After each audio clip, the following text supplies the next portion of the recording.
I hope that abutan tayo ng pagpapala po ng ating pong Panginoon.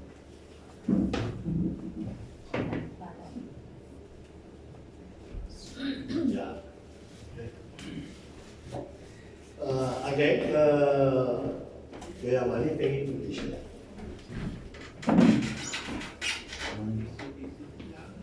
Kasi lagi po akong bigas. Parang asawa ko iyan. Welcome back po kay Pastora. Kanina po sa isa pong masayang sa office activities. No? Before po tayo mag-share, let me... Ay. Palitan na. Ito na lang. Sabi ko na kanina. Okay, sa mga nanonood po, welcome po ulit sa atin po. No? Ang tatay na po kayo lagi every Friday at kami po ay nagbibigay ng mga spiritual foods that can help you to grow and to correct yung ating pong pananampalataya. Salamat po sa lahat po ng sumusubaybay sa amin sa nanonood po na online. At tatay na po kayo dyan. We have 40 minutes or 45 minutes para po sa salita po ng ating Panginoon. So let us proceed. Today is 12. So let me target matapos po ng 12:45. Meron pong kasabihan that the beauty is in the eye of the beholder. Sino po nakakapakinig po nito that the beauty is in the eye of the beholder? Ang sabi daw po, yung ating daw ganda individually ay depende daw po doon sa tumitingin sa atin. Tama nga po, iba? Pag-asawa po natin ang sabi, ang ganda natin, o pogi po tayo. Pero pagdating sa iba, anong klase naman yan? Itsura yan. So tama nga naman, ang nag-define ng kagandahan natin ay yung matang nakakita sa bawat isa po sa atin. Thank you po, Bian. Yan. At nadidinig po sa loob. Hindi, nadidinig po, meron po. Yan. Wala? Mahina. Balik natin sa isa. Hello, yan. Nadidinig niyo po ako. Yan. Again, uulitin po natin, beauty is in the eye of the beholder. Kaya po si Pastor, napakaganda sa patingin ko yan. Kasi wala mangingin, wala pakilaman. Kanya-kanya po yan, sabihin po niya sa mga partner po niya. Pagkabat maaaring sa iba, hindi naman gusto niya pagmumukha ng mga kasama natin sa buhay, mga mahal natin sa buhay. Pero sa amin pong mga asawa, no? Pinakamaganda po yung mga asawa, husband and wife po natin. Kaya depende po yan. Kung gagamitin po natin yung ating pong mata as the beholder to define the beauty of a person, wala pong pangit sa mundo. Anyway, biblically po, sinasabi po, lahat daw po tayo kawagis ng ating pong Diyos. No? We created in the image of God. Kaya pala, lahat daw po ay maganda. Depende lang daw po sa tumitingin. Ang sabi po na ginagamit natin yung ating pong mata. Ang problema, pag meron pong damage ang mata natin, meron po siyang katarata. Meron po siyang karamdaman o meron siyang diferensya.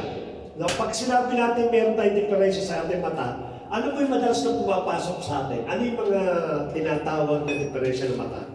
Katarata, malaki. Maliban sa katarata, pag nagpupunta po tayo ng ophthalmologist, Farsighted. yan, farsighted, nearsighted, at ano pa yung isa? Duling. No sighted. Yung iba po, tawagin nila is perfect vision. Pag sinabi mo perfect vision, ang ibig sabihin lang daw po yan, ang mata mo ay yun, 20/20. Na pag nagpatingin ka ng mata sa ano ng ophthalmologist, tinignan, brad o sister, 20/20 ka. At madalas pag nababanggit mo yung 20/20, diyan po ang tawag natin na perfect vision. Kasi po, yung pong nearsighted, pag sinabi natin nearsighted, ito yung nakakabasa ng malapitan. Sino rito ang nearsighted? Iba-diferensya lang pero nakakabasa ng malapitan. Pakita sa kamay ko. Ako lang pong nearsighted. O iba, perfect vision siguro no. Ang ibig sabihin lang po ng nearsighted, yung pong nakakabasa ka ng malapit pero sa malayo, blurred na yan, hindi mo na mabasa. may differential po tayo. Ang far-sighted naman, which is si Pastor, far-sighted po yan eh. Pagka po malayo, ang linaw. Pero pag malapit, malabo yung mata. Ang tawag po dyan is far-sighted. At yung 20/20 vision, definitely, yan po yung pong sinasabi nila na perfect na vision. Pag sinabi po natin na 20/20, madalas natin napapakinggan, alam niyo po ba yung sabihin po ng number ng 20/20? Yan. Isang lang po trivia. Yung pong 20/20, yung pong upper na 20, kasi 20 tapos naka-slash yung 20. Yung 20 po, ang ibig sabihin po yun po yung distance na kinakailangan po natin, which is 20 feet. 20 pulgada ang tawag po doon. Na kinakailangan ang tao po tumayo doon sa object na babasahin po niya. At naman po yung denominator na 20, yan naman po yung layo ng object na babasahin mo, which is also 20. Kaya pag nabasa mo yung chart, nang walang problema, nangangahulugan you have 20/20 visions. Sino rito pakita sa may 20/20 vision? Ayun, malinaw matay sa lang. Dalawa. Sino pa? So yung iba po may differential yung mata. Kaya Ikaw pa, 40-40. 40 na. Kaya tayo nag-wear ng sunglass, o eyeglass pala, para i-correct yung ating pong visions. Kaya normally, pa nakakita ka ng tao naka-wear ng eyeglass, like me, nangangahulugan defective na yung aking pong visions. Hindi na siya 20/20. May mga nagtaas po doon. But would you believe, and you would agree with me, pag ginamit natin ang Bible, in the 20/20, it is not really a perfect vision. Hindi raw yun ang perfect vision na pinapaliwanag mo ng Bible. Bakit po? Kasi yan ang ating pong magiging message for today. Susuriin natin yung ating mata. It doesn't care kung ikaw nag-wear ng eyeglass or corrective glass. Titingnan po natin kung meron ka pang 20/20 visions. At maganda po ito na magamit po natin sa ating pong buhay because it is God who required us to use the 20/20 vision, or we call it a perfect visions. So ano po ang message natin for today? Dali po kukuhain ko yung aking ulo.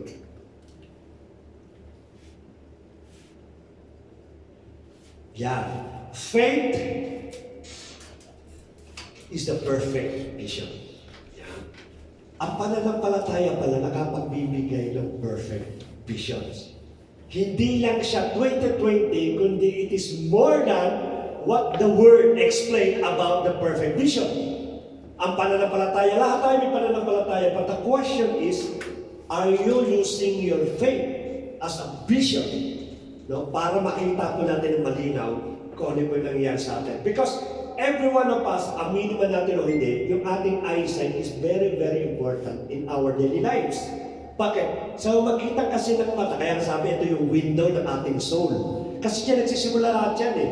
Everything that is running in your head, you're trying to explain everything, nagbubula muna yan sa mata. Kaya kung nakakita ka ng hindi maganda, ipaprocess ng brain mo, at ang resulta, hindi rin po maganda. Kaya maganda po na malalaman natin yung ating pananampalataya kung paano natin ginagamit in a perfect vision. Ano po yung ating pong verse? Sa Hebrews chapter 11 verse 1, dinefine po yung faith para malaman natin anong kinalaman po ng faith sa ating pong vision. Now, faith is the assurance or ibang langguay po, confidence of things hoped for, the conviction of things not seen. Ang ibig sabihin na po yung pananampalataya daw po, ito yung pinipicture mo na mamagitan ng iyong mata, spiritual eye, na mangyayari sa iyo sa hinaharap, bagamat hindi pa siya dumarating. Pagka-araw-araw pagkagising po natin, the end of 2025, magkakaroon ako tatlong tawag dito, yung build, ano yung binibigay ng ano? Kondo, tatlong kondo. Yan ang aking nakikita, no? Sapagkat ang pananampalataya daw po, nakikita niya yung mga bagay na hindi pa dumarating sa iyo, and yet, very confident ka it will come. Kaya minsan yung ating pong vision hindi siya tumatama because we don't have this kind of vision. Kaya every morning dapat pinipicture mo yung sarili mo. Pagdating sa trabaho, ako mag-excel kayo sa trabaho. Yun ang pinipicture ko. Kasi yun ang nakikita ng bata ng merong pananampalataya. Yun ang sinasabi po ng Hebrews chapter 11, verse 1, umasa ka, sapagkat yun ang mangyayari sa bawat isa po sa atin. That is our spiritual vision. Meron po tayo isang verse na dinagdag ko po dyan bilang supporting Matthew chapter 21 verse 22 to 22. And Jesus answered them, truly I say to you, if you have faith and do not doubt, again faith. If you have faith, do not doubt, you will not only do what has been done to the fig tree, but even if you say to this mountain, be taken up and thrown into the sea, it will happen. And whatever you ask in prayer, you will receive if you have faith. Sabihin natin ang pangako ng ating Panginoon, huwag ka lang mag-wait, i-vision mo lang na ito mangyayari sa iyo, definitely it will come to pass. Ang ating Panginoon, ang siyang nangako dito. Meron po ako isang istorya na magkaibigan. No? Before we proceed sa ating pong message for today, naglalakad sila sa isang kalsada malapit sa kanilang bahay. Ang pangalan po ng magkaibigan is si John at si Peter. No? While they're walking, going home sa kanilang bahay, sapagkat magkapit-bahay lang po sila, nadaan sila sa kanilang pong neighborhood na matandang lalaki. At nakita nila yung matandang lalaki, may tinutulak na dalawang lag. Ano ba yung lag? Yung piraso na nalaglag sa branch ng tree na wala na talagang pakinabang. Kasi nga natuyot na, at the same time namatay na, nalaglag na lang. So parang dati sa matanda, basura na lang dalawang lag. So pilit na tinutulak ng matanda yung lag palabas ng kanyang garden at nakita ito ng dalawa. So in short po, sapagkat sila po ay mahabagin, nilapitan nila yung kanilang kapitbahay na matanda at sabi nila, tulungan na lang po namin kayo. Ano ba ang gusto niyong gawin doon sa lag? Ang sabi ng matanda, gusto ko lang itapon sa basurahan kasi walang silbi. Sabi ng matanda. Ngayon nagsalita si Peter, ang sabi niya, sige po, yung isa po, kakargay ko, itatapon ko na sa basurahan. Pero si John, iba ang naging sagot. Sabi niya sa matanda, pwede bang akin na lang ito? Sabi niya, iyo, ay wala nung talaga tatapon ko lang, di kumain mo lang. So in short po, to make the story short, yung si Peter po, tinapon niya yung lag, at si John po, inuwi niya yung isang lag, hindi niya tinapon sa basurahan. Dumating po yung pagkakataon na nag-birthday si John. In-invite niya po si Peter, bilang kaibigan niya, at yung matandang supposed to be nagtatapon po ng lag. When these two gentlemen came to the fence, nung pumasok po sila, meron silang napansing dalawa. Yung pong garden po ni John, meron pong isang napakagandang sculpture na kahoy. So na-amaze po yung dalawa, sabi nila, wow, ang ganda nito. So before they can enter to sa bahay ni John, tinanong nila si John, John, saan mo nabili itong sculpture mo? Kung gusto mo, sabi ni Peter, bibiling ko na lang at gagamitin ko ito bilang dekorasyon sa aking bahay. Ang sabi naman ng matanda, hindi, John, ako ang mas bibili ng mas mahal. Bigay mo sa akin ang presyo, bibilin ko yung lag na yan. Ngayon, tatawa-tawa lang si John. Sabi, bakit natatawa ka? Saan ba galing yung lag mo? Itong art mo, itong sculpture mo. Ang sabi niya, hindi ko naman binili yan. Libre yan. Galing sa kapitbahay mo. So nagtataka na lang, sino kapitbahay? Yung isa nga tinapos sa basurahan eh. So nangangahulugan, sa paningin ni John, yung supposed to be napatapon na, pwede pa lang maging maganda. Di ba madalas ganyan tayo? Ano man yung bagay na nakikita natin pangit, tinatapon po natin. Ano man yung bagay na nakikita po natin na hindi maganda, iniiwasan po natin. But we never see the beauty of those people, of those things around us. Bakit? Kasi magkaiba yung kanilang paningin. Katulad ng binanggit ko, beauty is in the eye of the beholder. Kung makikita lang natin yung beauty. Yung ating mga kapatid, minsan kinainisan natin makulit. No? Yung ating pong problema, yung ating pong office mate, no? Talaga naman nanggugulang, talaga naman inang-api. Ito yung mga nakikita natin araw-araw na kinainisan natin. na sinasabi natin na mabuti na lang ito, mawala sa buhay ko ito. No? We're just trying to dispose everything that seems ugly sa ating pong paningin. Pero di natin alam, mayroon palang magandang bagay sa buhay natin. Ito mga tao ito. Ito mga pangyayari na ito. Diba every time na nagkakaroon tayo ng problema, the moment that we see things in our physical eye, sinusumpa natin yung buhay natin. Anong klaseng buhay ito? Anong klaseng pamilya ito? Anong klaseng husband ito? Anong klaseng wife ito? Na marami kang nakikita ng mga bagay because you are trying to comprehend, you are trying to define everything sa pamamagitan ng mata po natin. Yung ating physical eye, hindi natin ginagamit yung ating faith, which is our perfect vision. It can make a big difference kung gagamitin po natin yung ating pong paningin sa magitan po ng ating pong pananampalataya. Katulad po ni John, the moment that he saw the trust, tawagin po, the trust ng taong ito, yung lag, na nakakita po siya ng beauty doon sa lag na yun. Out of the ugly, and yung pong basura na supposed to be pang basurahan. So, let us proceed. So, kung ganun po pala, ano po bang ibig sabihin po ng ating mga differential mata? I will mention na bilangit natin kanina na mga visions na may differential, i-apply natin sa moral lesson natin. Ano yung una po na nabanggit po natin? Ito. Yung una po, it is nearsighted. So, sino po rito ang mga nearsighted? Ako po, isa sa mga nearsighted. No? Malapit po na mabasa. Are you a nearsighted person? Ano po ba yung nearsighted persons? Titigyan mo natin sa Biblia kung ano ibig sabihin po ng nearsighted person. May isang pong man of God, no? At mighty man of God. One time, sa kanyang pong buhay, he wished to die. Sana mamatay na lang ako. Minsan galing yung ating lingwahe. Bakit? Sa dami natin problema. Imagine po ninyo, this is a great man of God. And he wish na sana mamatay na lang po siya. Bakit po? Let us read the verse. No? Maganda itong senang ito. No? Sa 1 Kings chapter 9, verse 19, verse 33 po. Mamaya babanggitin po natin. Babanggitin ko. Sino itong tao ito? Na it is a man of God na gusto mamatay.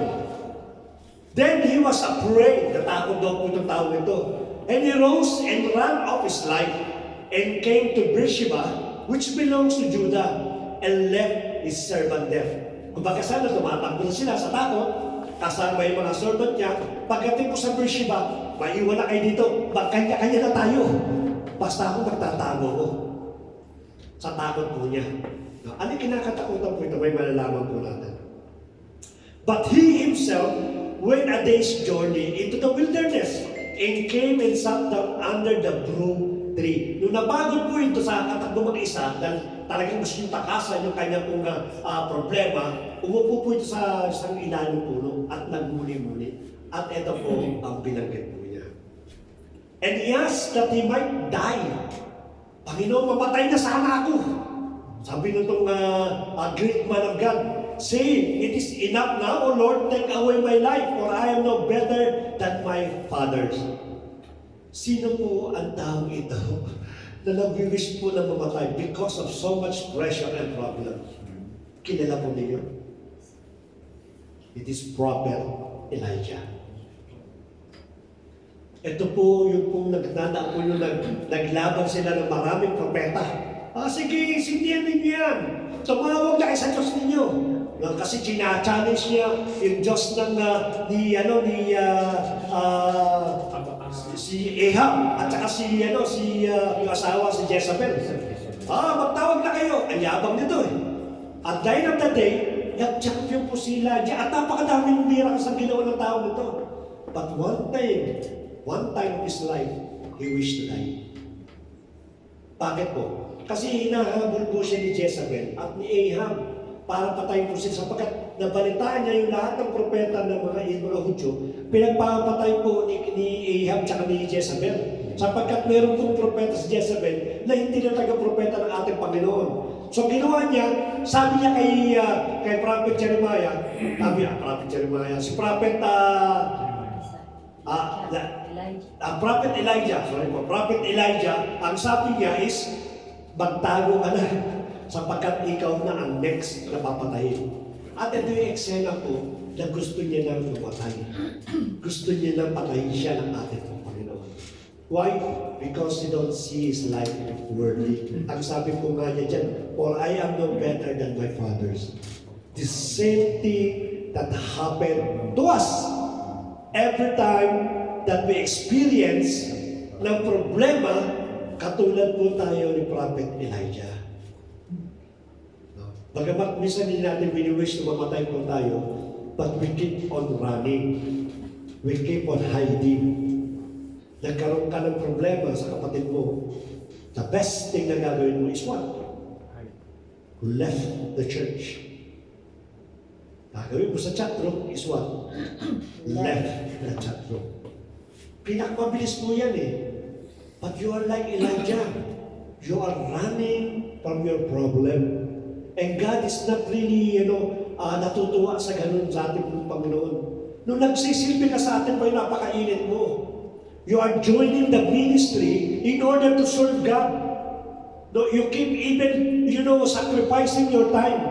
But here comes the problem. Lord, bakit kung kailan ako naglingkod, marami pong ganyan. Kung kailan ako nag-involve, kung kailan ako nag-commit sa iyo, Panginoon, bakit napakadami kong problema? So what is the next move? Left the ministry. That's the easiest way to escape from the problem. Are they really escaping the problem or no? We're just putting more problems sa bawat buhay po natin. Elijah becomes stupid in the sight of God. You are a man of God, a great prophet. You've done a lot of miracle things. Because of this, you don't trust me. Hindi po nakita ni Elijah yung kanyang vision. Ang nakita po niya yung existing problems po natin. Ano po yung mga existing problems po natin? Marami po yan, no? May mga sometimes na meron tayong nagtrabaho tayo ng Friday. No, ito yung madalas yung mapakinggan eh. No, madalas na nangyayari po sa bawat sa po sa atin, sacrificing Friday. Lord, hindi ako magtatrabaho ng Friday, that is belong to you. At ang sabi ng kasamahan ko, bahala ka. Kristiyano din, ako magtatrabaho ng Friday, ikaw bahala ka. No? After few months, you saw your brother or your sisters holding an iPhone 16. No? The latest model of iPhone. Siyempre, ingkit ka. Paano ka nagkaroon ng iPhone 16? Ikaw kasi.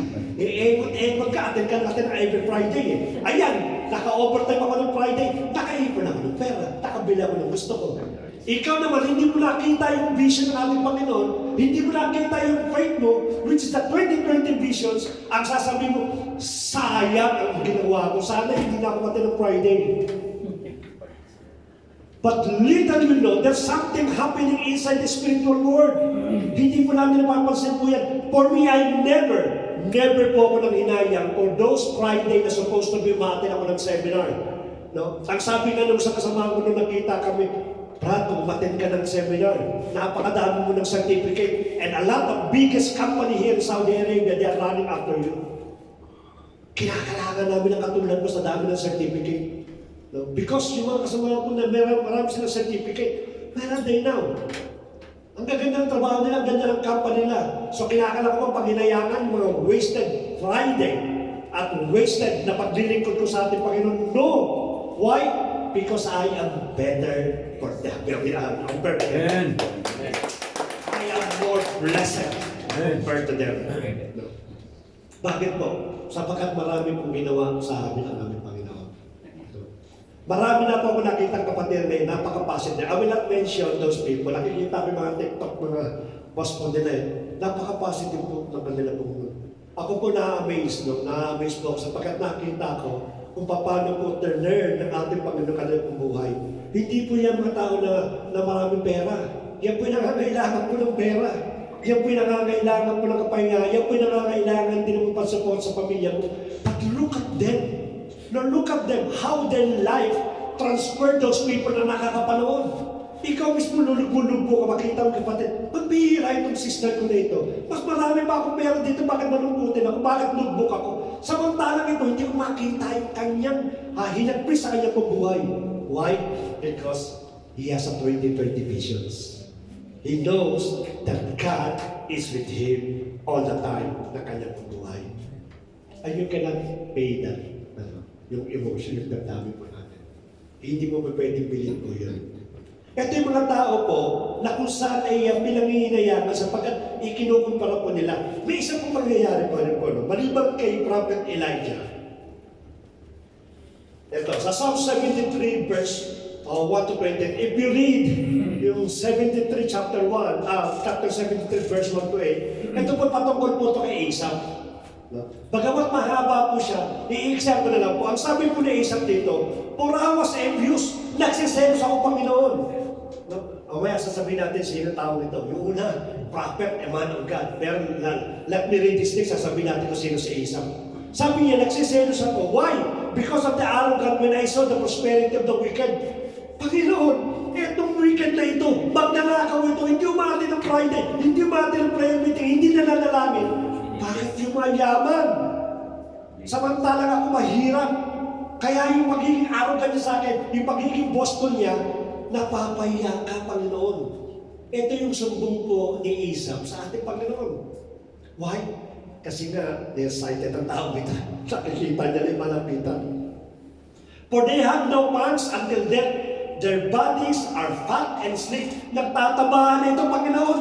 Saan? Sa grasya. Sa lahat ng tinatamasan nila dahil sa kasamaan nila. Nagtatabahan na sila yung kanilang pong packet na namumutok po sa dami ng pera. Yung kanilang mansyon napakadami. Sila po ay kilala sa aming bayan. Bakit? Kasi nga po napakayaman nila. Samantalang ako, Lord, kahit mo na nakaperaso lupa, wala ko. Lupa sa paso ang lagi mo nakukuha. No? Wala may pagmamalaki. They are not in trouble as others are. They are not stricken like the rest of the mankind. Bakit hindi mo parusahan? Bakit hindi mo stricken? Masama sila yung perang ginagamit nila, galing sa masasama lahat yan. Bakit hindi mo sila kausapin? Hindi mo sila parusahan? And if you read the rest of these things, isa lang po sinabi ng ating Panginoon. Come to my temple. At doon mo isumbok sa akin lahat na sinasabi. Then Esau came to the temple and he realized, Lord, ako pala ang mapalad, hindi pala yung mga tao ito. Wala pong paliwanag ang ating pong Panginoon. Hindi po niya dinitalye, katulad ng kay Job. Wala pong detalye ginawa ng ating Panginoon. Come to my temple. Why? Because my temple is a resting place for you. At pumasok po siya na ni-realize, papalad pala siya.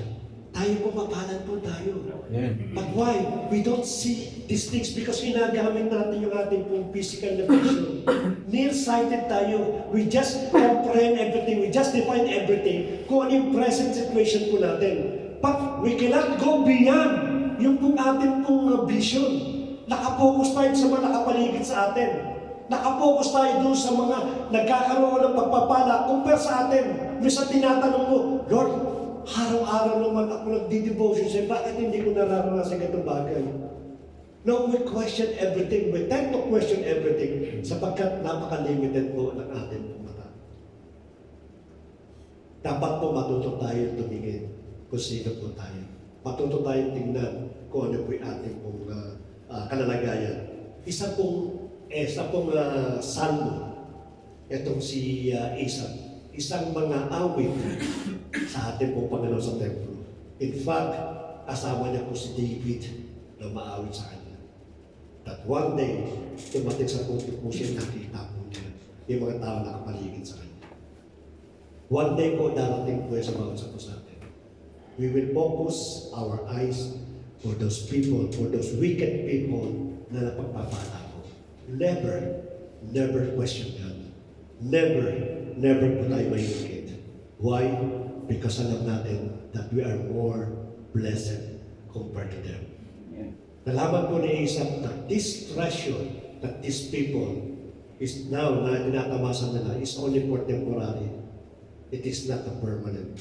So, every time that I read the book of Isaac, and every time that someone is tempting me sa ganitong kalagayan, isa lang po naiisip ng tao na lagi ko po nagiging-encourage. Si Haring Solomon. Si Haring Solomon, the King Solomon is the most richest that live sa buong mundo ito. Yung pong kayamanan ni Elon Musk, it is nothing compared to the treasure and richness ni King Solomon. Wala pong pwede kumpare. Sabi nga po dyan kung talagaan niya. Kaya may mga movie ngayon ba, yung King Solomon's Mind, yung King Solomon's Treasure na hinahanap po nila. Sapagkat kung titingnan po natin, pinakamayaman po ito. Paano po sinabi niya? Vanity, vanity. Everything, including my wealth, it's vanity. Sapagkat naiintindihan niya po ang purpose mo ng buhay. If you know the purpose of life, hindi ka pwede maingit sa mga tao na paligid sa iyo. But rather, you will continually pray for them and bless them kung kailangan. Sapagkat tayo po ay mas mapalad compare sa kanila po. Second po, ito po yung nearsighted. You just define everything. Nakikita mo ng bawat sa natin. Ano naman po yung pangalawa? Kung may nearsighted, meron pong farsighted. Tingnan po natin. Kaya imagine po ninyo, maybe sa oras na ito, ikaw po ay nearsighted. You are trying to define everything sa magitan po ng mata po ninyo. Huwag po natin gawin po yan. I don't want to become a nearsighted.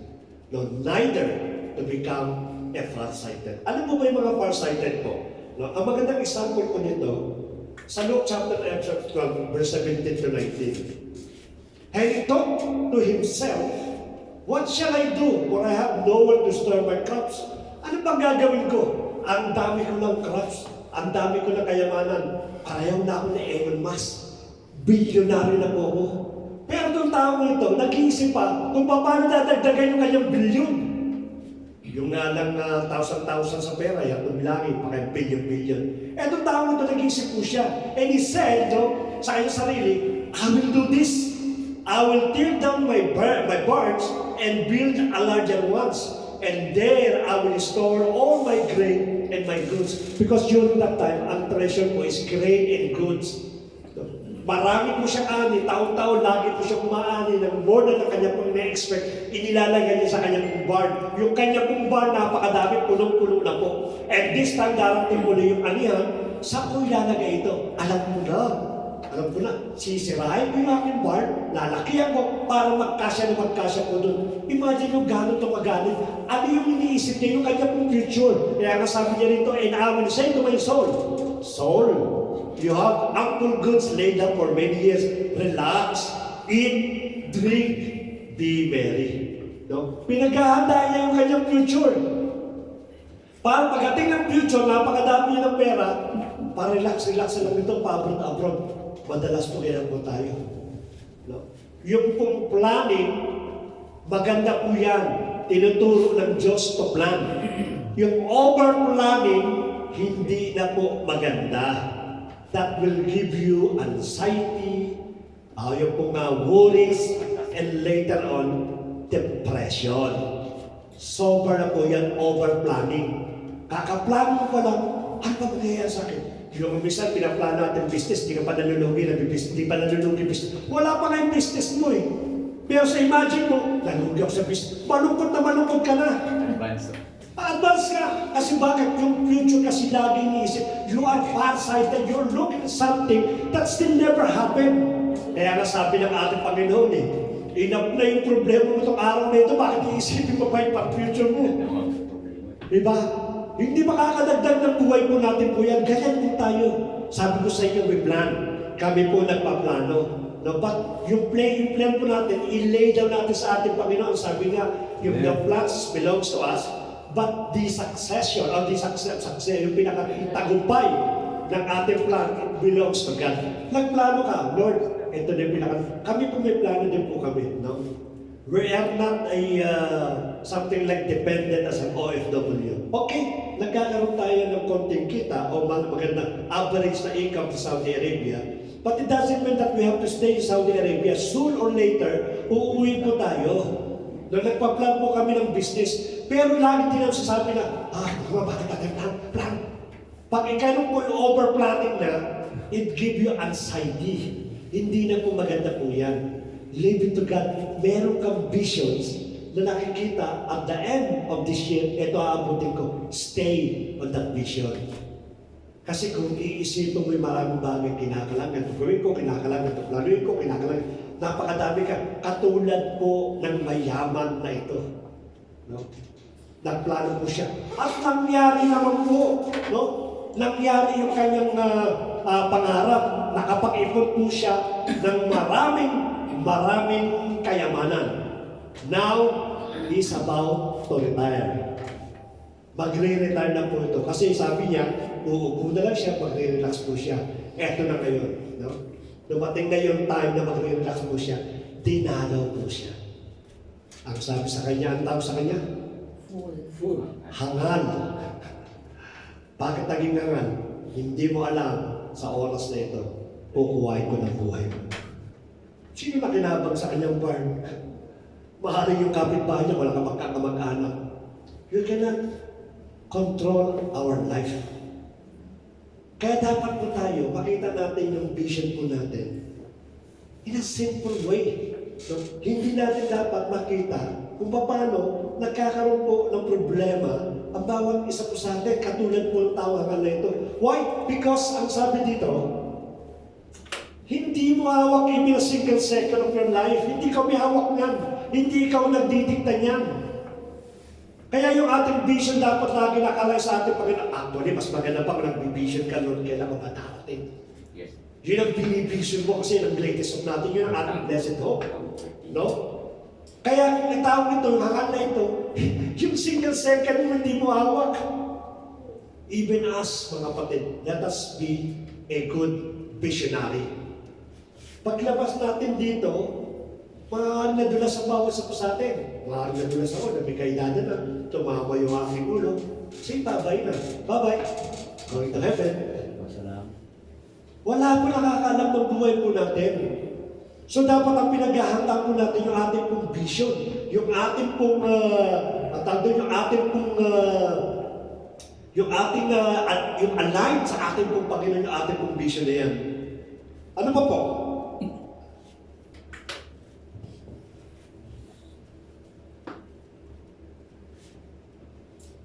Our vision is limited. Don't ever completely rely on it. Yung ating paningin, hindi yan limited po yan. In fact, sa oras na ito, ang challenge, si Ate Manu, hindi niya po ako nakikita. Right? Hindi ko nakikita si Ate Manu. Why? Because there is an obstruction eh. Kaya yung vision natin, limitado yan. Bakit ka magre-rely sa vision mo? Mag-rely ka sa 2020 vision. Kasi mas maganda po yung ganung bagay. Ang problema natin, hindi tayo ginagamit yung ating pananampalataya that producing a perfect vision sa bawat isa po sa atin. Don't rely. Meron po yung limit yan. Yung nakikita po natin, even yung farsighted, in a few meters nakikita po niya. But in kilometer, you cannot see kung ano yung 1 kilometer away from you. But sa vision po, it can go beyond 1 kilometer. Even it can reach the spiritual world na hindi pa nakikita po ng tao. Katulad po ng isang eagle. No? Ang eagle po, maaaring iba po nakakalam po dito. Pag may malakas pong typhoon, no? May malakas pong hangin, may kasama pong hangin. Alam niyo po, mostly po, almost of the birds, yung types of birds, they will run away from the storm. Yan ang attitude po ng isang ibon. No, kahit ang ibon, except for the eagle. Ang eagle po, pag nakakita po siya ng isang malakas na bagyo, immediately, kung makikita niyo lang yung mukha po ng eagle, nakangiti po yan. Tuwa-tuwa po yan. Ayun ang bagyo. Siya lang po na-excite. Bakit po? Because that means for him to soar high above the typhoon. Paglagpas na po nung above ng typhoon, napaka-calm ng wind. Kaya yung ibon po, hindi yun, na yung agila po, hindi yung pagapak na gano'n. Bakit po? Kasi the moment na na-reach niya yung level above the typhoon, that is for him to rest. Kaya makita niyo yung ibon nakabukalapakpak. That is resting for him. You see, it is only a matter of visions. For the other birds, nakikita nila that is danger. That will create problem for us. Maaaring mamatay tayo, maaaring masira ang ating buhay, o maaaring hindi natin magawa yung mga bagay dapat natin gawin. For the eagle, it's an opportunity to soar high. Hindi po makakalipan ng mataas ang ibon ng above doon sa kanyang pong level, sa kanyang pong limit, except kung meron pong malakas na unos na darating. So ginagamit po niya para sa bawat sa atin. If you see something that will come sa bawat sa atin, assuming na yung ating pong company, no? Katulad ng nangyari po kay Pastora, yung kanilang company po nabiliin na ng ibang company, no? The first thing that a person, an employee will think na magsasubmit ako ng resume. Submit dito, submit doon, gawin resume. At habang nagsasubmit ka ng resume, bakit hindi pa tumatawag? Bakit wala pa? No, nagbubuwali ka. Why? Kasi alam mo, pag binili na yung company mo, there will be a restructure in the company at magkaroon ng mass layoff. No? At sabihin po natin, meron po kami pinapaaral. Yung isang anak po namin, panganay namin, only this year, magka-graduate po siya. But we have still one daughter na sa pasukan third year pa rin po. Ay, third year na malapit ang pastor, isang taon na lang. No? Ang problema po, itong batang ito, gustong kumuha ng law. Pagkatapos po ng economics, kukuha po ng law, so we need finances. Hindi mo sabihin po namin na, sige na, at kailangan natin ang finances, kailangan magsipag ka, kailangan ganyan bagay, kailangan kalimutan mo muna yung ibang ministry para na makapag-ipon ka ng pera. You rattle. Because why? You're looking for the future ng anak po ninyo, then you start rattle. Nagkakaroon ka na kaagad ng nervyos. Why? Because ginagamit mo yung farsighted mo. Yung paningin mo kung ano mangyayari sa darating na buwan, sa darating na taon. But if you are with the Lord Jesus Christ, napakakal ng damdamin mo. No? Sabi nga ni Pastora, kung maaari nagsara, pinalitan kami. So be it. Why? Because you know that when God close a door for you, He will open not only a lot of doors, but even windows. Yun ang natin Panginoon eh. Kung gano'n ang vision po natin, sino ka para kabahan? Diba? Nakakatulog ka sa gabi, hindi mo alam, kinabukasan tatanggalin ka sa baho. So be it. Bakit? Because alam ko kung sino pinaglilimahan ko. I have a clear vision for my future.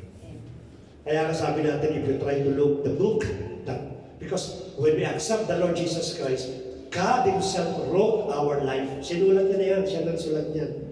If you just manage to go to the last page, Lord, ano ba yung last page ng buhay ko na sinulat mo? You will see that you will become a greatest person. Yun talaga ang plano natin, Panginoon. Kaya bakit tayo kakabahan sa ganun po? Sabi nga dito, is see yourself. Now remember, it is us who put a magnifying glass in front of our eye, not in the enemy.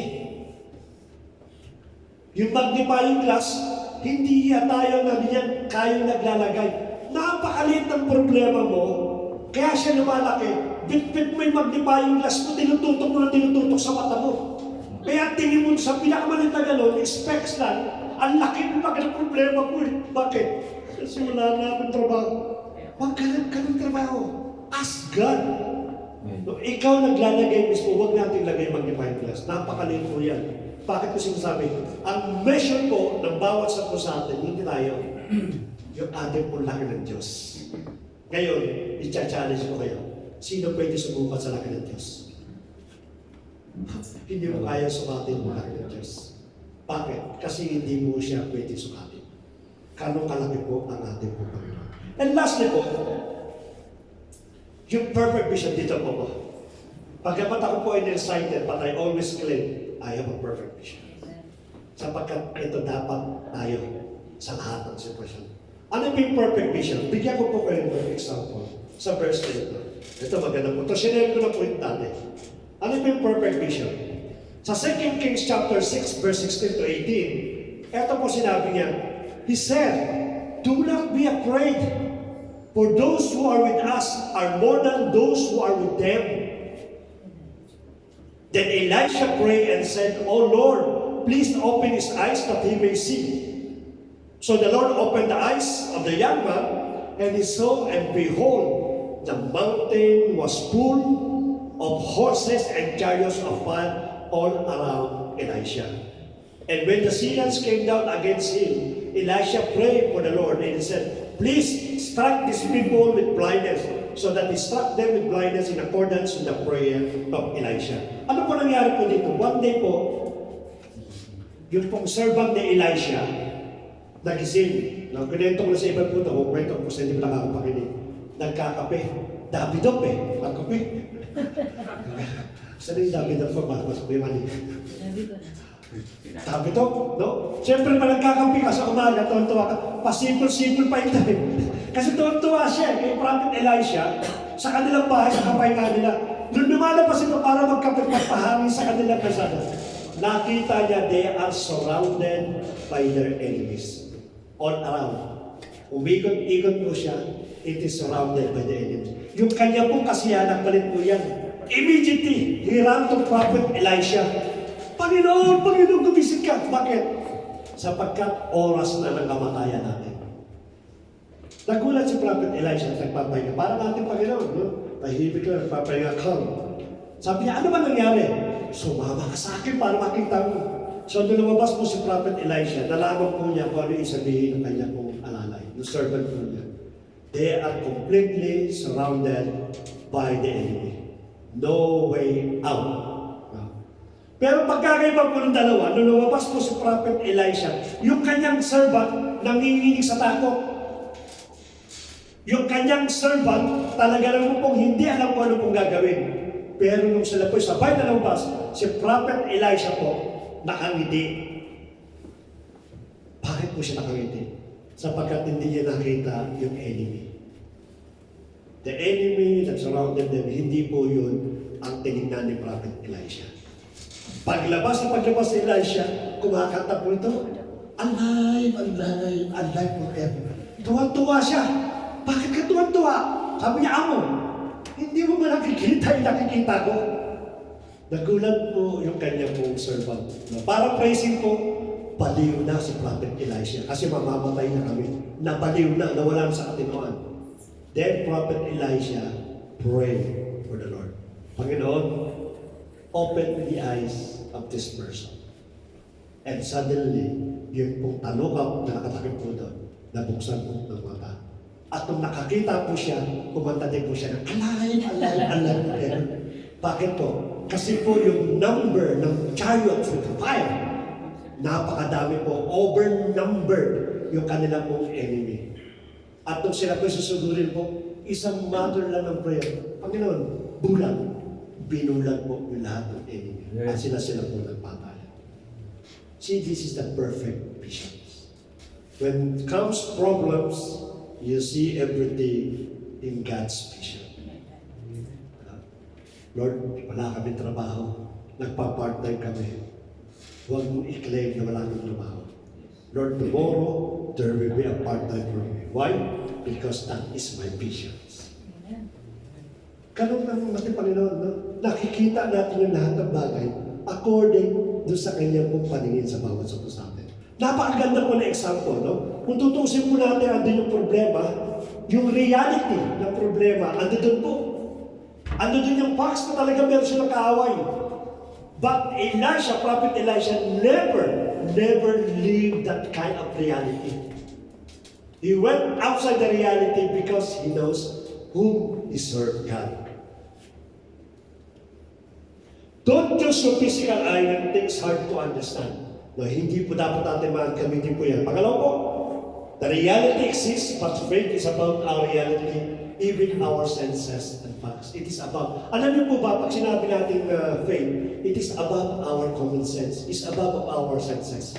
Sapagkat alam ng Diyos, yan po ay gagamitin natin. Dapat natin gamitin sa ating buhay.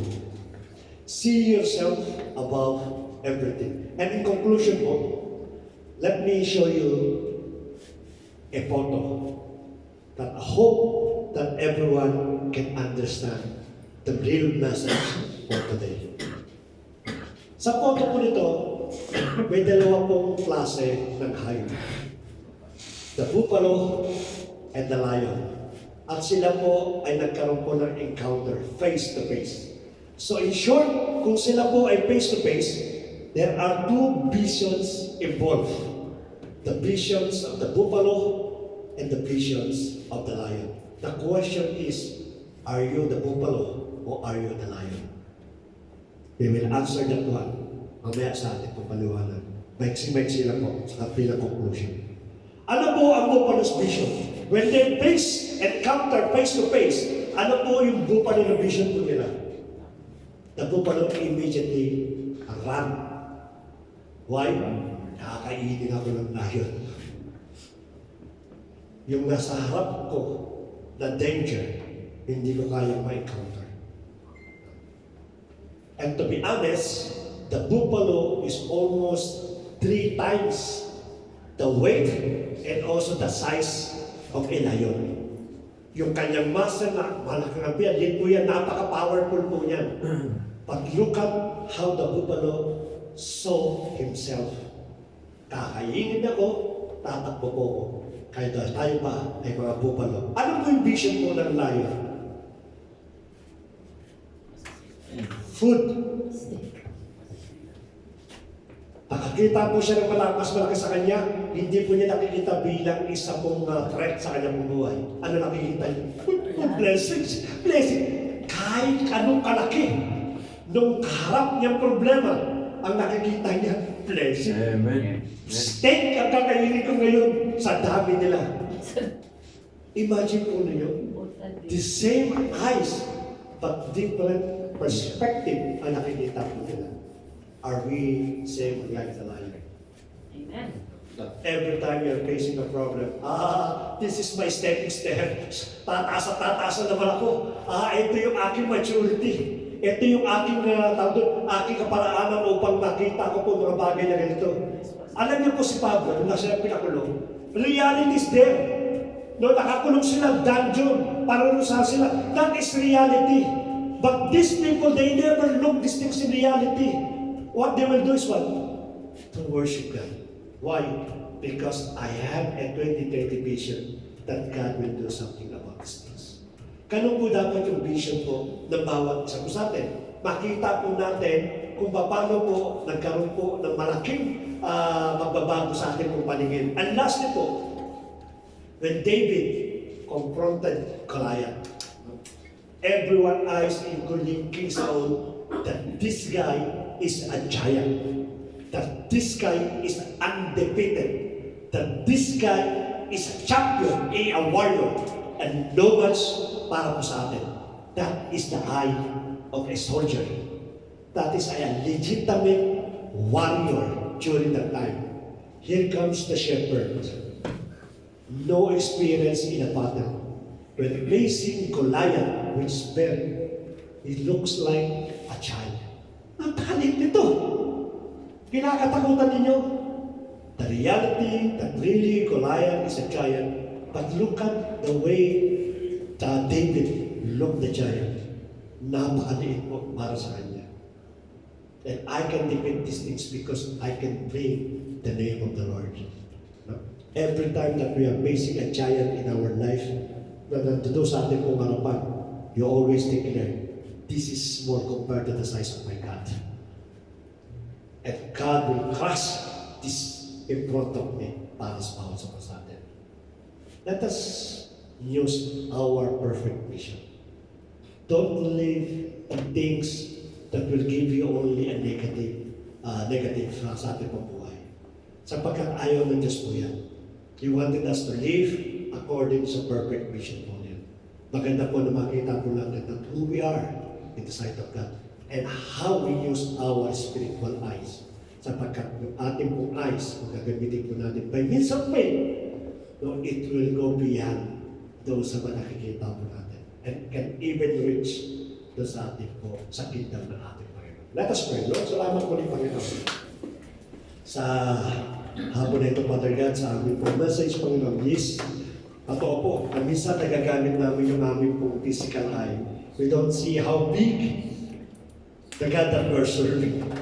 We don't see how great and mighty the one that we're serving. Minsan nalilimutan po namin, nababanggit namin pati in reality. We declare that you are the creator of the heaven and earth. And yet, yung aming pong action, yung aming decision, yung aming pong response sa mga dumaan sa bawat buhay po namin, as if na para kami walang Diyos. Lord, patawad, Panginoon, kung kami po ay naging biktima ng aming pong paningin, yung aming physical eye, Lord. Patawad po, Panginoon, kung minsan hindi namin nabibigyan ng kalagahan kung gaano kakalaki sa bawat buhay po namin. Kung paano mo kami pinagtatanggol, kung paano mo inaayos yung aming pong buhay. Alam namin, Lord, na dadaan kami sa mga problema, sa trials. Pero and yet, ang nakikita po namin in front of us, minsan nearsighted kami, minsan far-sighted kami. But ang reality po, that we have a perfect vision, and that is our faith. Lord, from now on, Father God, bayaan mo na mabuhay kami na bilang isang champion. Katulad ng mga great man of God, Lord, na kung saan ay hindi naman po naging ligtas o exempted sa mga trials and suffering sa kanilang buhay.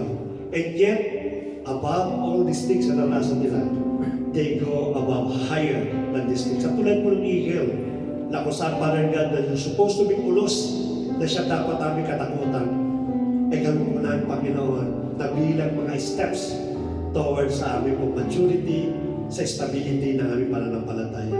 Salamat po, Lord, at bigyan mo kami, Panginoon, na malinaw na vision sa Lord God. Upang sa ganun, kung ano na mangyayari sa amin for the year 2025. It is you, Father God, that will program us, Panginoon, to become a champion, a mighty servant, a mighty people, para po sa iyong kapalayan. Salamat po rin, Panginoon. Patuloy ka namin tinataas, nilaluwalhati namin ang pangalan mo sa iyo, Lord. Ang papuri, pagsangbat, paglawalhati.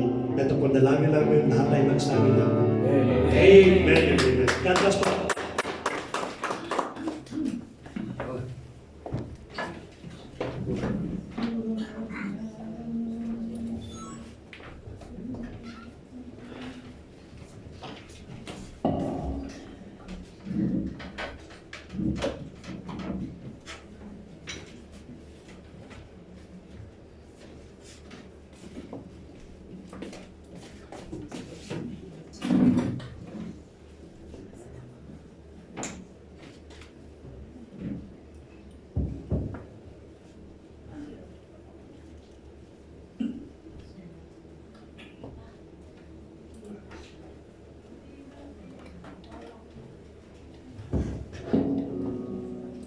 Yes, glory to God at salamat sa mensahe na kinarating sa atin, guys.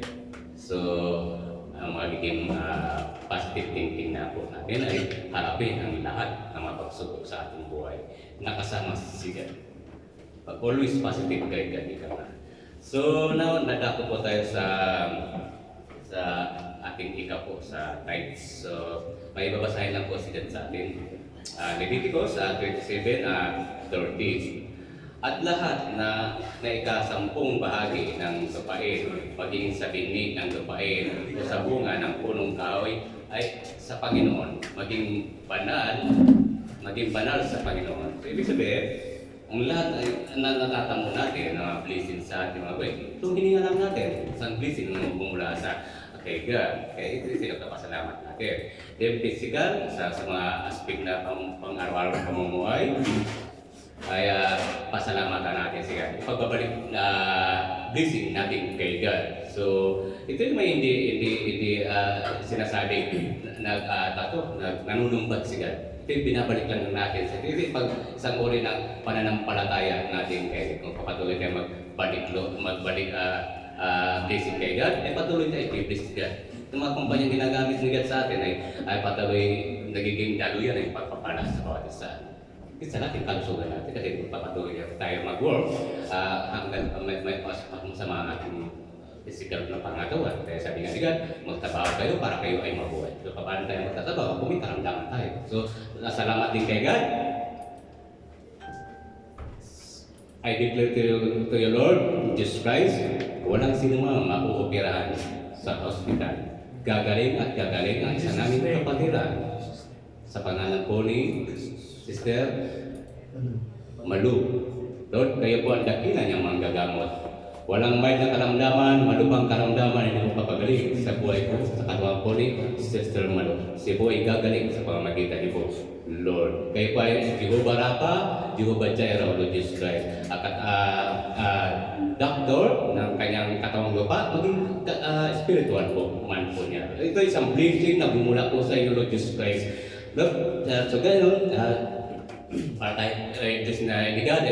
Salamat din at yung ikapo na ibibigay natin ay nagagandito sa tamang pagkagamitan.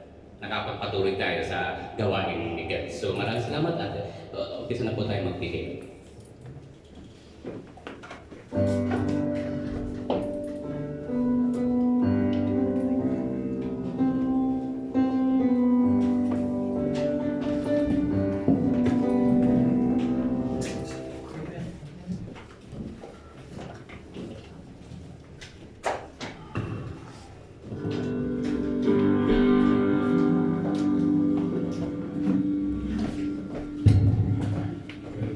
Praise God. Puso ko'y iyong sinisiyasat. Buhay ko'y iyong alam. Ang lahat ng hingin ko'y Yahweh. Ay iyak mo ang nababatid. Ang lahat ng aking ginagawa sa'yo ay dinigin. Ang lahat kong hingin, O Yahweh, ay iyak mo ang nalalaman. Salamat, Panginoon, kilala mo ako. Ang lahat ng bagay tiningin sa'yo. Salamat, Panginoon, tutuwin mo ako. Ikaw lang ang may alam. Tuturuan. Salamat,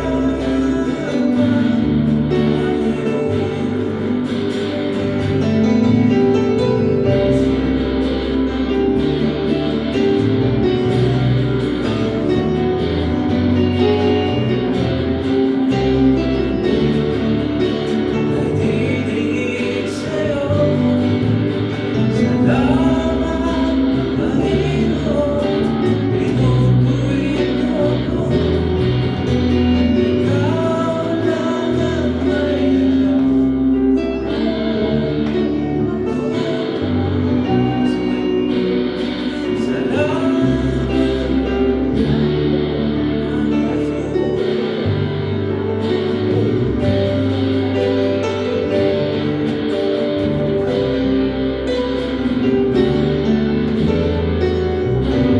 So, glory to God. At tumayo pa tayo.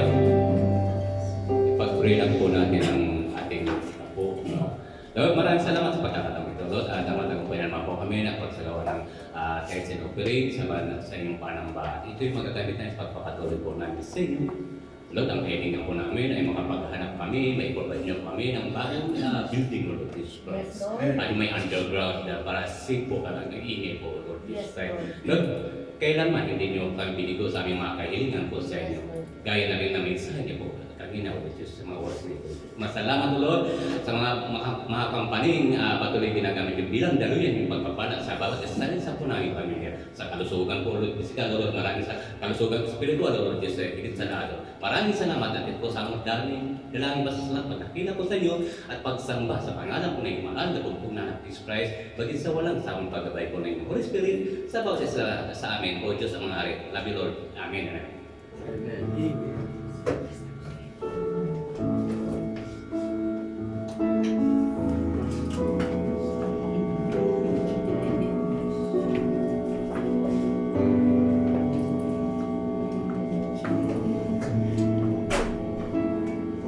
Hello, magandang tanghali po sa ating lahat.